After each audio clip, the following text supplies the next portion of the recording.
போவேன், வருவேன், போக்குவரத்தா இருப்பேன். எந்த பொறுப்பும் ஏத்துக்க மாட்டேன். புரியுதுங்களா? தங்கிருச்சுனாக்கா மாத்திரை வாங்கி குடுப்பேன்.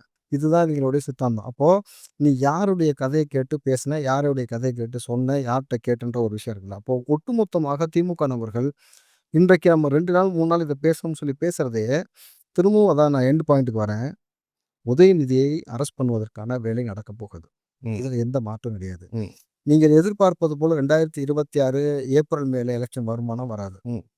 அதற்கு முன்பே வருவதற்கான சாத்தியக்கூறு இருக்கு. எனக்கு தெரிஞ்சு எலக்ஷனுக்கு 3லருந்து 5 மாசத்துக்கு முன்னாடி இந்த ஆட்சி கலைவதற்கான வழிவகை இருக்கிறது. அதற்கான கிளியர் கட்டான அத்தனை அமைச்சருடைய ஊழல் பட்டியலும் ரெடியாகிவிட்டது. ஏன்னா தமிழ்நாடு அரசியல்ல இதுவரைக்கும் இந்திய அரசியல்லயே 1 வருடத்திற்கு முன்பாக தேர்தலை குறித்து யாருமே வந்து பார்த்தீங்கன்னாக்கா கூட்டணி சொல்ல அது மாட்டாங்க. முக்கியமான ஒரு கூட்டணி சொல்லியிருக்காங்கன்னும் பொழுது, இத சொன்னாக்கா எவ்வளோ பெரிய எதிர்வினை ஆகும், எவ்வளோ பெரிய பேச்சு வரும்னு தெரியும். அதிகப்படி எவ்வளோ நாள் பேசுவ? 2 வாரம், 4 வாரம், 1 மாசத்துக்குள்ள அது அடங்கிரும். அதுக்கப்புறம் ஒவ்வொரு அமைச்சர் மீது இருக்கக்கூடிய வழக்குகளை தோண்டி துருவி எடுக்க போறாங்க. ஒவ்வொரு நபரா கைது பண்ணக்கூடிய வேலை. குறிப்பா இன்னொரு வார்த்தை சொல்றாங்க சார். கோட் வேர்ட்ல சொன்னாங்க. அத நான் கோட் வேர்டையே சொல்லிடுறேன். புரிஞ்சவன் திமுககாரன் முடிஞ்சா காப்பாத்திக்க. அமெரிக்கான்றாங்க, குருவின்றாங்க. ம்.